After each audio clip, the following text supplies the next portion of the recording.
when nothing ever goes your way, when oh no's not enough, you say, God damn it. When you wanna crawl up and die, when you're crawling up the walls, you cry, God damn it. When your hands wanna ball up in fists, when you're getting unbelievably pissed, God damn it. When the color red is all that you see, when all you wanna do is break free, you can scream. Welcome, ladies and gentlemen, and thank you for tuning in to Vidiot Entertainment Studios. My name is Hajil, and today I'm bringing you another exciting episode of Your Beta Sucks, the show where we take a look at games that are currently in ongoing beta phase.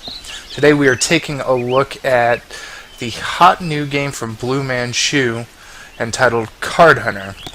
Now this game, it's pretty damn awesome, if I might say so myself. Basically what they've done is they've taken sort of the old board game based role-playing games, like, let me see if I can think of a couple, like a Hero Quest.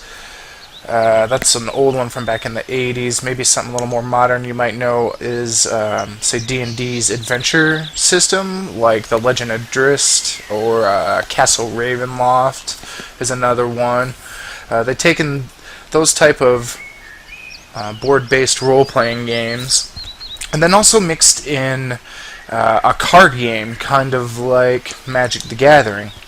So basically what happens is, as you play, you'll, after finishing battles, you open up chests and you get new items, but when you equip those items, you'll get cards that, upon equipping those items, those cards get added to your deck. Let's go ahead and I'll just give you a little preview here so you can understand what I'm talking about. I've already been playing this for a couple days now, quite extensively.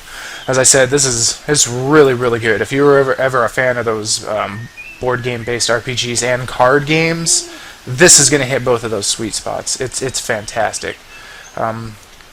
Here's our main map within the campaign. Right here is my keep. When you go into your keep, oh, Flash is loading a little slow there. When you go into your keep, you this is where you can see all your items that you've collected, and then you can take a look at your party members and equip them. As you can see, each item contains cards that make up your deck. If I right-click here, I can zoom in and see Staff of Inferno. Having that equipped adds 2 Fireball cards, 2 Firestorms, 2 Combustible cards.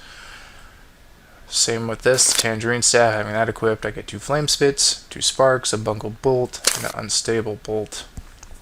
As you play through the campaign, your characters will level up. As you see, there's experience, level, and health.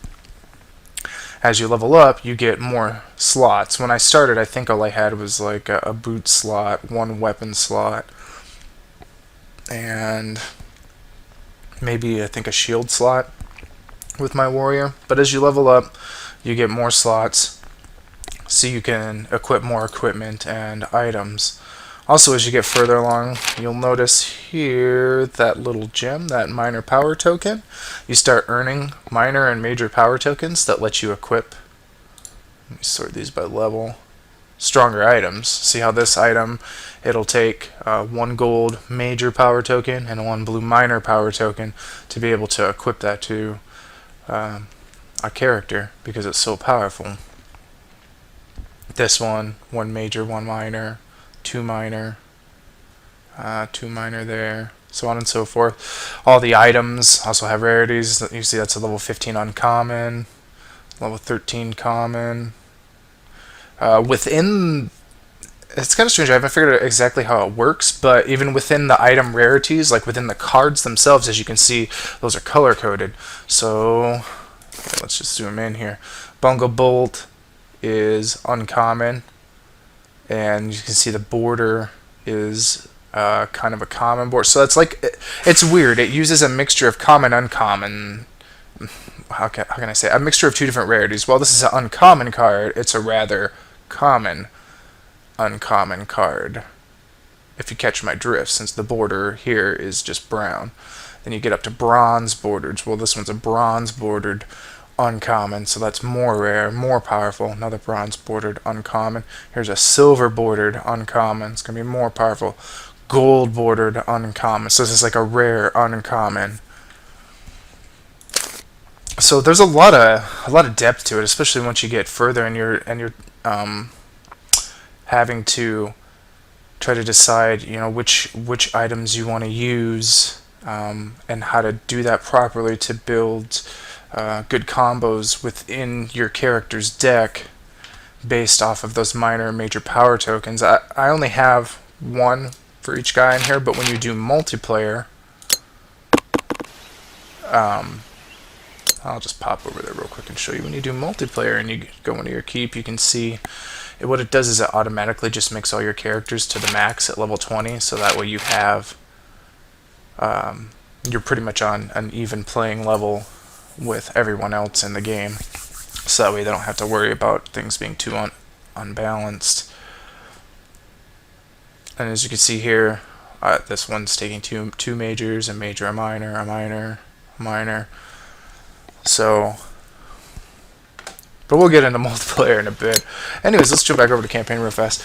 I've gotten pretty far. You got your, like I said, this is my campaign keep for tweaking my guys and my decks.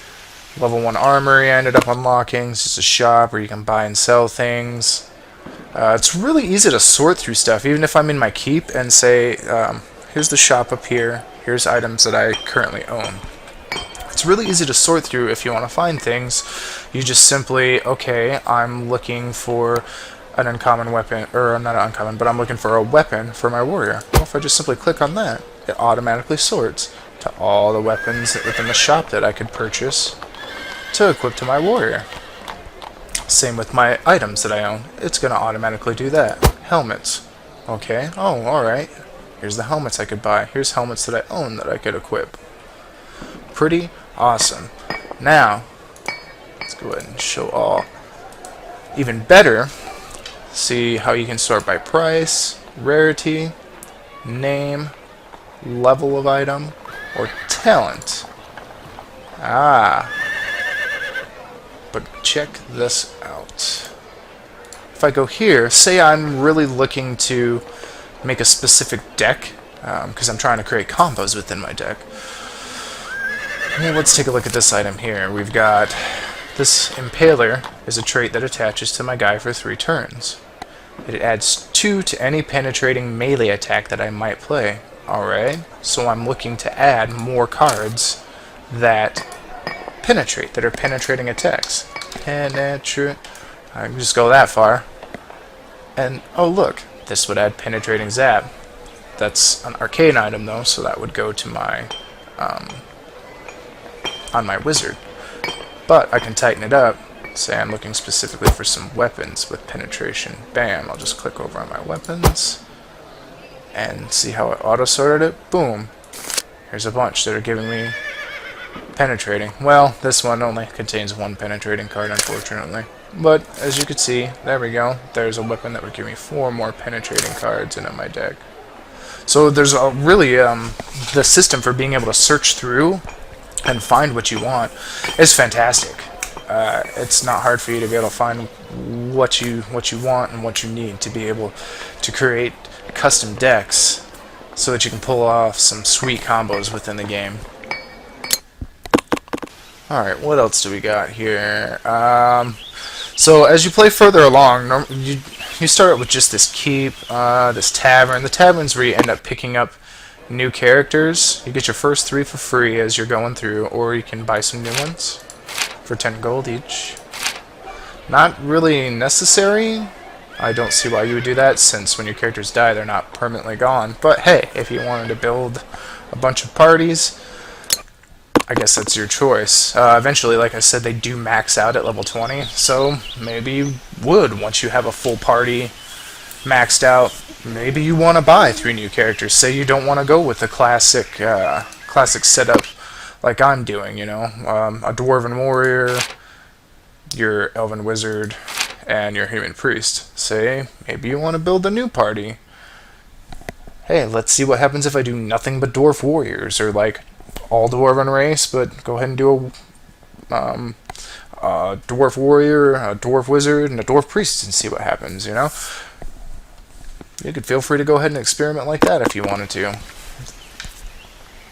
Let's see, what else do we have here? Okay, this is the level 1 shop that opened up for me that I already showed you. This one is a shop. This shop restocks daily. This one is a weekly shop, and it carries rares. That opens up a bit later on. As you can see, this stuff gets pretty expensive, 15,000. I've only earned, after playing quite extensively over the last 2 days, who knows, I've probably played like 20 hours or something over the last 2 days, if not more. This is just addictive.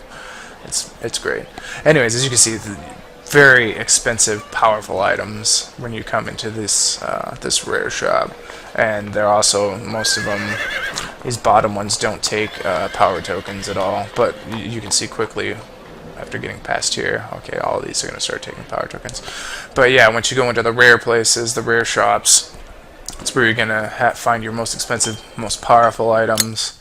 A bit later on, I opened up another shop up here, a level 6 shop, with some cheaper, more affordable things.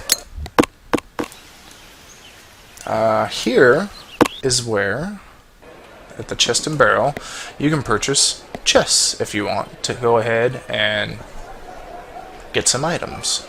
Here you see for 18 gold you get a simple chest. It's going to give you 2 random items that are going to be between levels 1 and 8. That's just 18 gold. Get up here, it starts costing pizza. Now pizza, gold is what you earn in-game by selling off extra items you find. Pizza, that's like in-game currency. You pay Blue Manchu a certain amount of money. Well, here, I think I can show you, actually. Yes, here we go. 150 slices, $5. 330 slices, $10. So on and so forth. You can see the prices there. Then you take that pizza and you can spend it on extras, like here in these chests, 30 slices of pizza. It's going to give me 5 random items. That's going to include 1 rare or better, or 5 random items plus 1 rare or better item. And those are all going to fall in between levels 1 and 18. Epic chest for 150 slices, 5 random items, 2 epic or better items, and all that's going to fall within levels 1 and 18. Now, if you really want to, you can join Card Hunter Club. For 2,900 slices of pizza, you get a full year membership in the Card Hunter Club. So far, I haven't really seen what the big benefit to this is. I know that right now you get, I think, 2 or 3 character skins that are exclusive to being part of the Card Hunter Club. Also, when you're part of the Card Hunter Club, you'll see after you complete a mission and open a chest, you get all the items in the chest, and then there's a bonus item that will appear off to the side, but that bonus item you don't get unless you're part of the Card Hunter Club.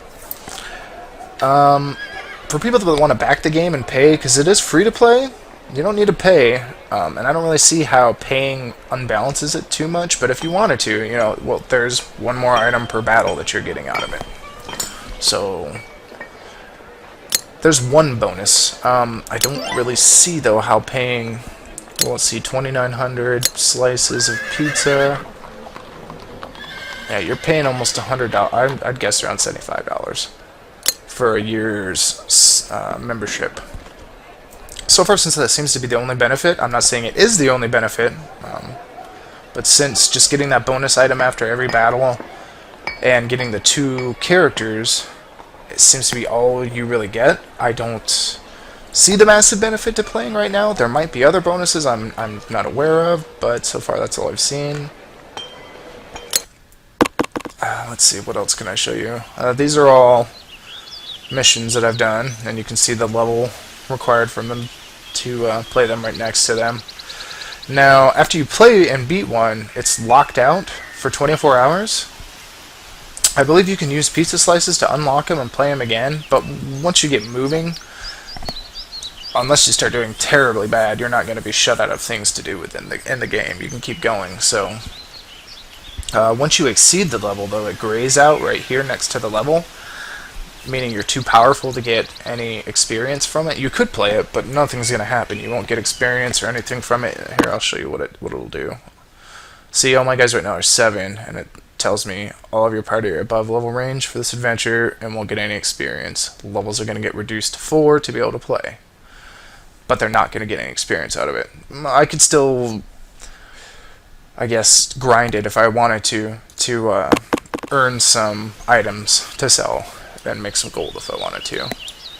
But otherwise, they're going to be kind of worthless to me right now. I'm sure later on I will go ahead and like grind them just to like make some more gold to try to buy specific items I'm interested in. So yeah, the ones with the little hourglass, those are exhausted. I've already beaten them within the last 24 hours, so I can't play them again. These ones are open, obviously, and you can tell whether they've been completed or not, whether I've beaten it within the day. As you can see down here, it says completed. So I've already beaten it at least once. What else do we have here? These ones are special treasure hunts. Those cost pizza currency as well to play. See, this one costs 40 for me to unlock it. And then I can go ahead and play it to earn this special epic item. I'm guaranteed an epic once I beat it, but it cost me 40. Or they have a value bundle where you can purchase all treasure hunts at once. And then they're all unlocked. So that way it's a lot cheaper for you, if you wish to go that route, by paying. Let's see, what else is there? Showed you all those. Oh, costumes. This is the costume shop that unlocks. Let's go ahead and just take a look at all the costumes. As you can see, here's all the warrior costumes. Or I guess I should say all the dwarf costumes to be specific.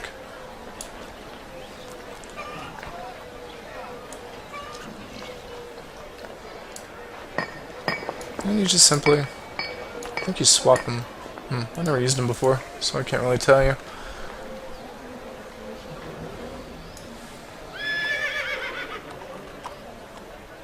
Ah, that's because these are specific to my character. So that's if I was a warrior. I think this would be the female warrior costume. How you use them, I'm not really sure, because those are clearly unlocked to me right now, but I can't. Maybe priest. Oh yeah, I think if my dwarf were a priest, this is how it would look. And then of course if it was a wizard, that'd be how it looked. Yeah.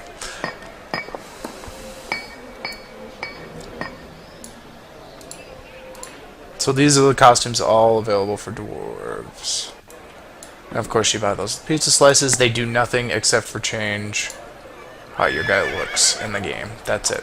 It's just cosmetic. Elves.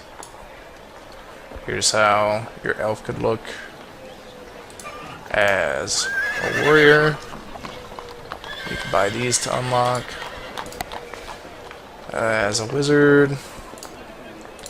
As a priest. Let's take a look here. And human as a warrior. This one you get for free when you buy, when you become a part of the club. Wizard. And priest. And this one I believe you get for free when you become a part of the club.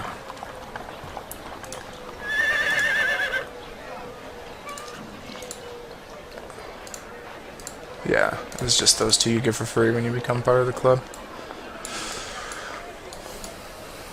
But again, like I said, these are just cosmetic. They're not necessary.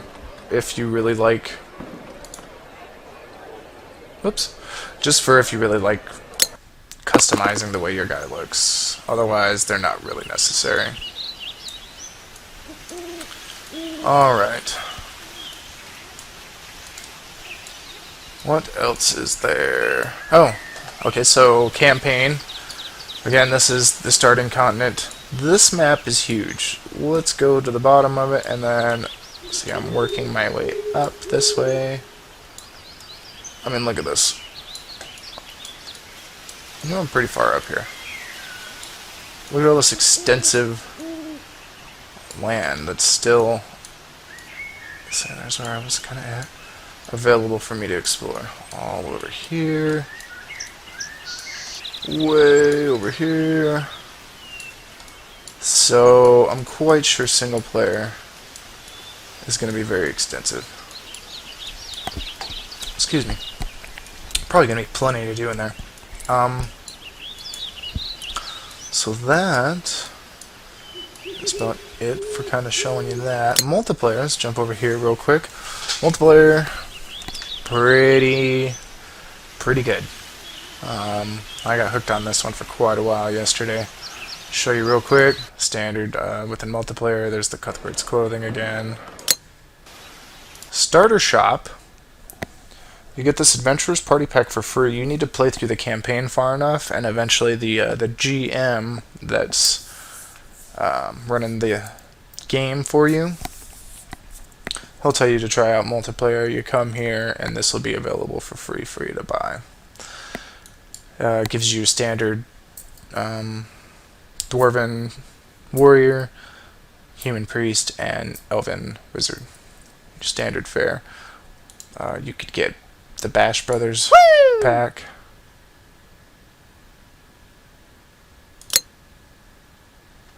I believe that's nothing except for a bunch of warriors. Ah, my bad. Here we go. We can take a look at it. Bash Brothers. Got yourself a human warrior.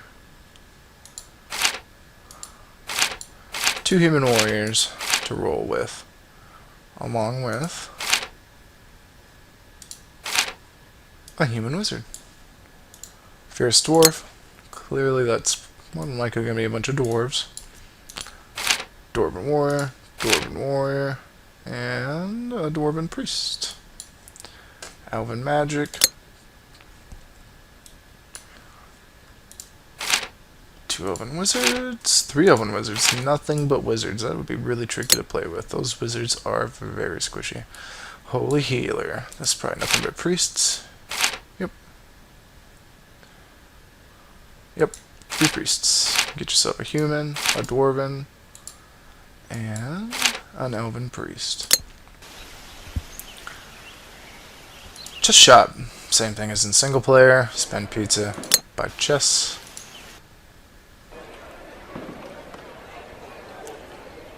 Except here, for 18 gold, you can get 2 random items levels 9 to 16 with gold. Otherwise, everything's pretty much the same. I'm not sure why they don't have that option in the campaign as well, that 2 random items 9 to 16. I don't know.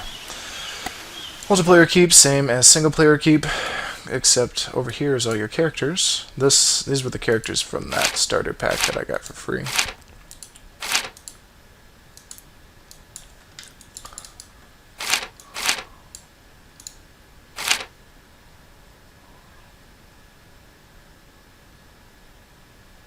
Oh. Apparently I accidentally just spent my pizza slices. I didn't want to do that. And just bought these guys. Ha! You just watched me make a noob mistake. Can't believe it didn't give me a prompt to ask if I was sure I wanted to make that purchase. That kind of miffs me. Well, you just all witnessed me make a new mistake. The pizza slices I did not buy myself. As you're playing in campaign, there's little instances where the GM running the game that you're playing gives you some free pizza slices, just so you can see what some of the aspects of the game are like. Dang it. Ticks me off. I was actually just going to save all that pizza. Oh well. Let's go back. Alright, so quick casual game. You can pick where you want to battle. Say I wanted this Temple Tussle, non-ranked, and then within the Temple Tussle setting, I could pick the specific map. Then click create game, and voila. I have been doing nothing but ranked though. You just simply click it, and it will find someone for you to fight against. Let's see if I click it. I love that battle music that just goes while it's counting down. But as you saw, it ticks down for how long it should take it to find a match for you. If there's not a human person available, it will team you with Gary, the GM of the game, that will play a game with you, so you can play a ranked AI game. Got your leaderboards. Give me a second here. Oh, I need to play some more today. You got daily rank. Right now, I am 122. I was up there, up to rank 16. I was the 16th best person of the day yesterday. But it resets every 24 hours, I think, so. All-time ranking, and then the weekly ranking. And let's see, last but not least, daily within, I think, every 20 hours or 24 hours. What you do is when you're playing multiplayer, you travel up this track. Your first win, as you can see, contains you'll get a chest that has 1 rare or better item and 3 random items. Second win, just 2 random items. Third win, you get a rare or better. You're guaranteed an uncommon or better, and then 2 other random items. And it goes like that and gets better and better as you reach these milestones. And for the 20th win within 24 hours, bam, 1 epic or better item and 3 random items. Pretty sweet. It gives you some incentive for playing the multiplayer. And the multiplayer is really fun. I thoroughly enjoy it. Alright, that's it for multiplayer there. Let's switch back over to campaign. I love that too. See how seamless it is? Like, okay, I want to do some multiplayer. Alright, I want to play single player for a while. Just click the damn button. It's fantastic. Let's see if I can do one to show you. It won't be too long. 3 battles? I could probably work through these. Alright, so the layout is really nice when you're going to do campaigns. It really throws us back to the old Dungeons and Dragons modules. You get to see the cover of the module with nice hand-drawn art, and then an explanation of what the module is about. Every time you go into a battle, the GM will give you a little introduction of what it's about. There's a little joking going on here to where this is actually the GM's older brother, and he's picking on his younger brother, who is the current GM of the game. Just making fun of how noobish he is at being a GM, and it's kind of silly and funny. I enjoy it. Not huge laughs, but it's a cool little throwback to the old days of this kind of stuff, and well, let's face it, nerd culture in general. It's kind of fun. Let's see. All right, so you can also see here what level is recommended for the characters. There will be 3 battles in this module. Just click begin. Here's our GM, Gary. As soon as you click to start it, you'll see I'm on the first battle, entitled Frozen Canyon. It gives you a nice little backstory. Let's see. The mountains are a freezing and foreboding place, unfit for human habitation. Villagers in the foothills greet the news of your arrival with astonishment. Some will seek to discourage you, telling you that stories of the troglodyte king are no more than old wives' tales. You push on after many long and cold days of exploration. You come across the Frozen Canyon. Here, in an otherwise unremarkable canyon, they are surrounded and ambushed by a Trog scouting party. Obviously, I would not make a very good GM, huh? Just not putting the enthusiasm into it. Alright, let's get to the good stuff, finally. The battling.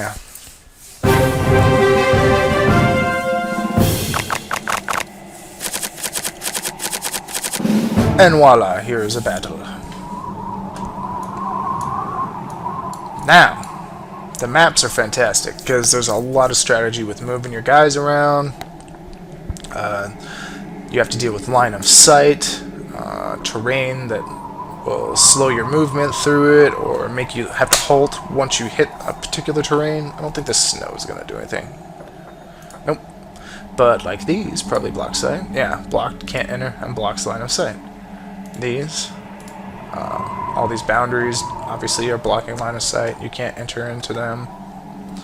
Let's see what we can do here. I've been trying to build a pyromancer with my mage, and I generally just end up nuking everyone that I can. Alright, first things first, you can't play any other cards other than talents. If you're holding talent cards, you gotta play all the talent cards first. This guy's got a trait card.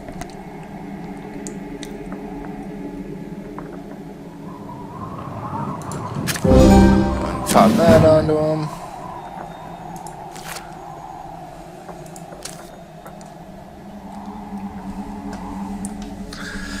Oh, let's see. I don't like that wizard just sitting out there. I'll use my Firestorm right away. This hits everyone. Burning 2, duration 1. Hits every character on the board, including my own. Here's the damage it'll do. 4 damage, plus burning 2. So any of them that get hit by it, they also get a little token card of Firestorm attached to them, and at the start of each turn, they'll take 2 points of fire damage for 2 turns. Or excuse me, 1 turn. 1 extra turn, because duration is 1. That's kind of what I've been trying to do, and I combo it with this. 2 armor, and it also, this armor will always successfully protect this character from acid, poison, electricity, or fire. So I just try to get firestorms into my hand and fireballs and just nuke everything once I have resist high, because there's not really much that can be done once I'm able to just drop bombs on people with that. Alright, let's just get a move on here, because there's so much of the cards and how they work, I couldn't really explain everything, so let's just play a battle out a bit more here.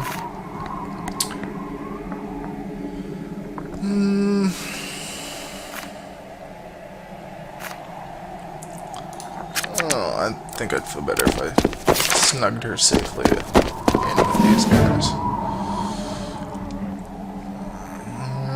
Let's see if I can force him to move more.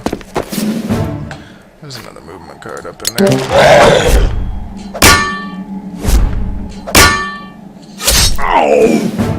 So basically what happened there was the guy tried to stab me, and my armor went off.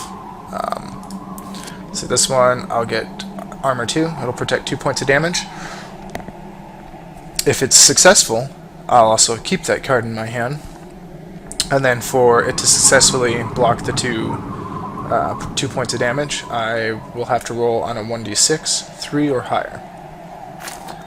Reliable armor, just like that, blocks 1 point of damage. Keep it successful on a roll of 1 or higher.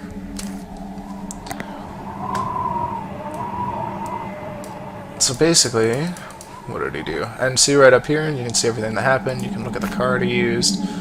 Strong stab. It's got a reach of 2. Damage is 6. So my armors went off. I blocked 1. I blocked 2 of the damage and took 3 piercing damage. Let's see, these guys only have 10 health.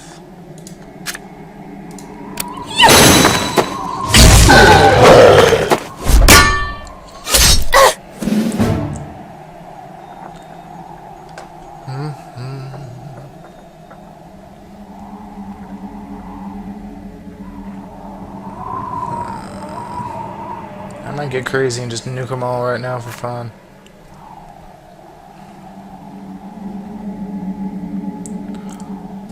I got close. I can get closer to that one.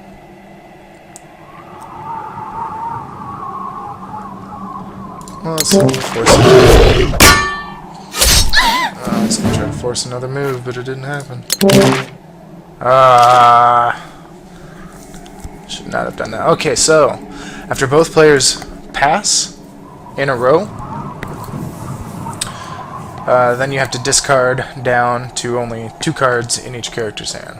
So let's ditch that walk, and these little eyeballs mean that your opponent can see the card. Like when you play a card, you have to reveal it, and if it's a keep card, it goes back into your hand, but they know what it is since you had to show it to them. And you always draw 1 movement card based on your race at the beginning of the next turn, so I'm gonna go ahead and Let's see, I've got plenty of armor. This armor sucks though, so I'll go ahead and get rid of that. Get rid of that movement since I'm gonna draw another one.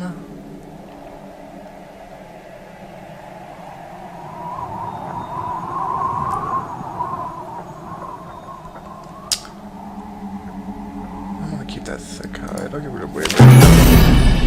Get rid of the wavering faith.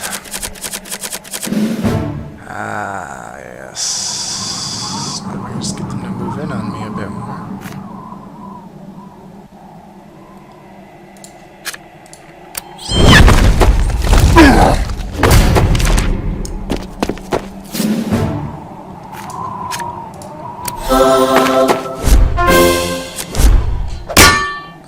Boom!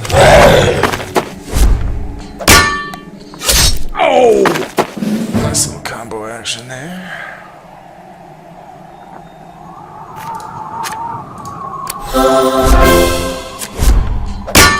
Oh!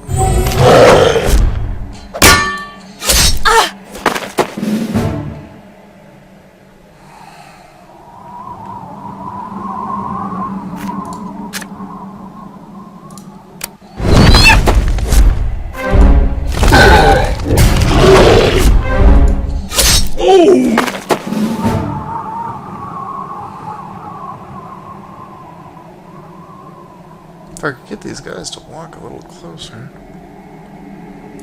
Ow! I think they're all gonna stay at distance because they have spears.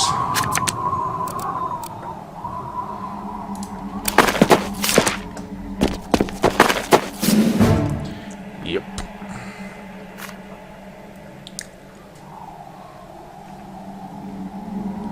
Choke gouger, so I'm gonna get closer to this one.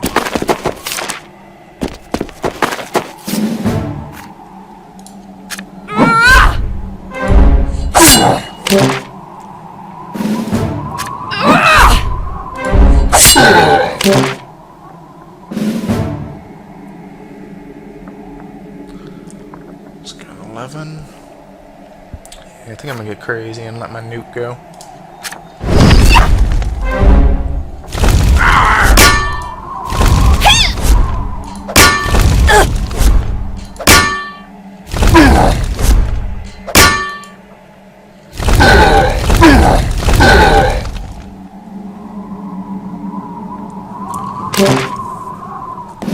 So at the start of the next turn, everyone's going to take 2 burning damage. So those guys, excuse me, are practically almost dead. Actually, this guy's going to take 4 burning damage, so he's dead. 2, 4, that guy's dead. She'll be protected because of the resistant hide, and these guys are going to have to hope some of it gets, let's see, 2, so I can prevent at least, possibly 2. And possibly 2 with him. Yeah, let's go and pass also. Let's get rid of a chop and a weak strike. So I can hope my armor will counter that burn. Nope.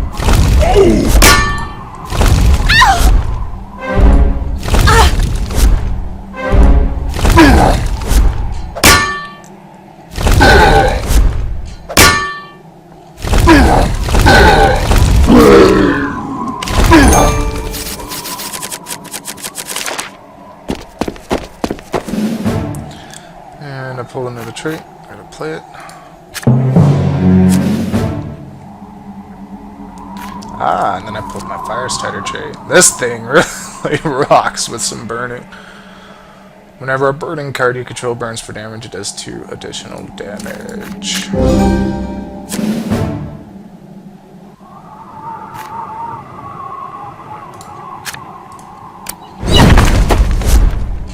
No! Sorry, still apply the burning.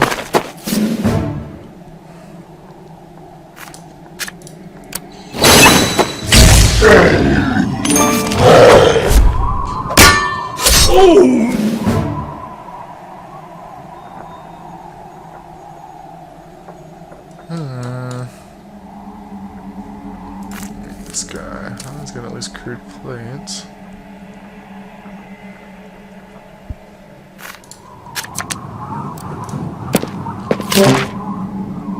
Excellent.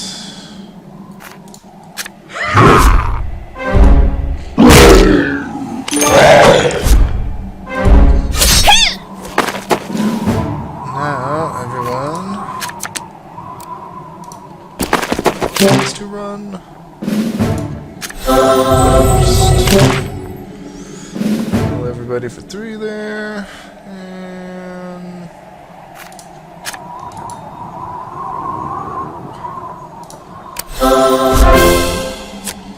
sweet. And then I'll pull the minor heal as well, so I can heal him up a bit. And another heal. Look at those combos go off. Chop, wavering faith. Good.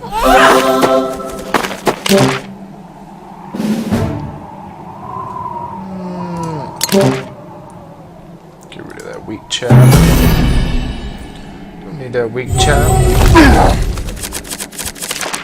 Burning going on. Oh, put another trait. Now these ones, these black traits, are bad stuff. Sometimes some of the really good cards might have 1 or 2 bad traits, which kind of suck. Attach this card to myself, it'll last for 3 turns. Whenever a character dies, I have to discard my entire hand. So it forces me to really think about when to actually kill guys off, because sometimes you'll see and you'll go, oh, I should just totally annihilate that guy right away, which is usually, yeah, what you want to do, but with that superstitious attached to me, I might want to spread some of my damage around before I finally do actually just totally finish one character off. Here's another negative trait. Attach card to myself, duration 3 turns. Whenever I take fire damage, I have to add 3 to that damage. And I think that one comes with the weapon that gives me those nukes, the firestorm. But with resistant hide, I'll take no damage. So equipping the item that gives me that resistant hide negates that for me, which is pretty sweet. And I might unleash another firestorm again. Another trait, positive trait. Add 1 to all healing I do.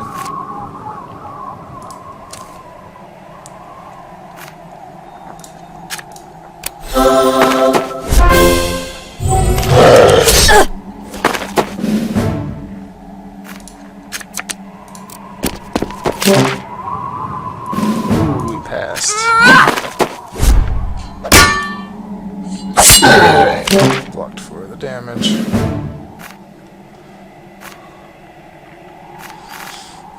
Can't catch up to the guy.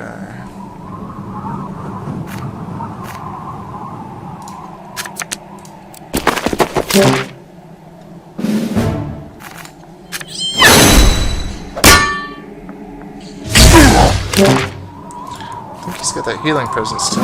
Yep. So let's go ahead and bring everyone back. Nuke. Not quite as effective since there's only 1 guy, but that's fine.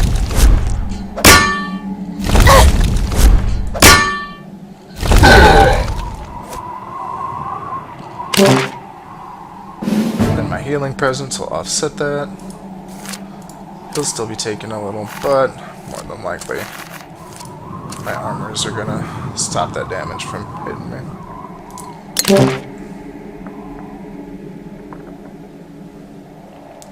Let's go to the walk. Penetrating. And oh, I didn't mean to get rid of that one. 2 noob moves this game.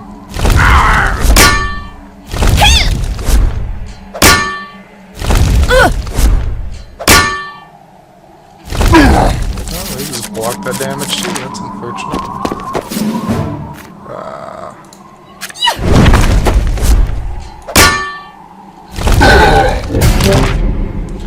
Eat more burning.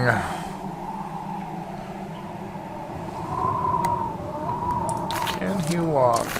Got some crude plates.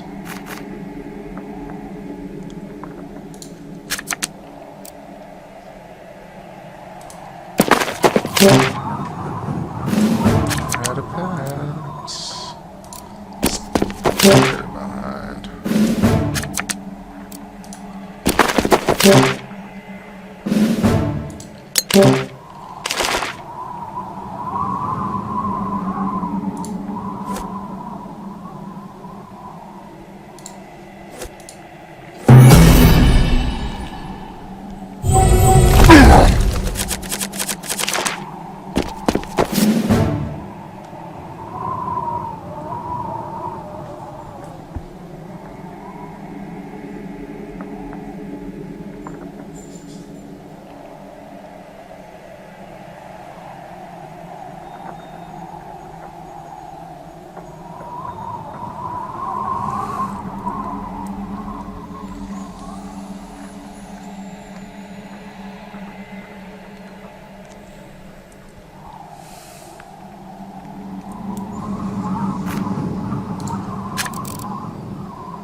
Big old fireball.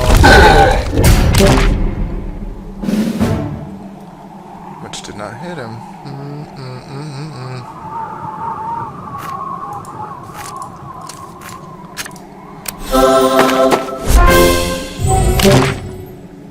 He's passing, so he may not have any move cards. Oh!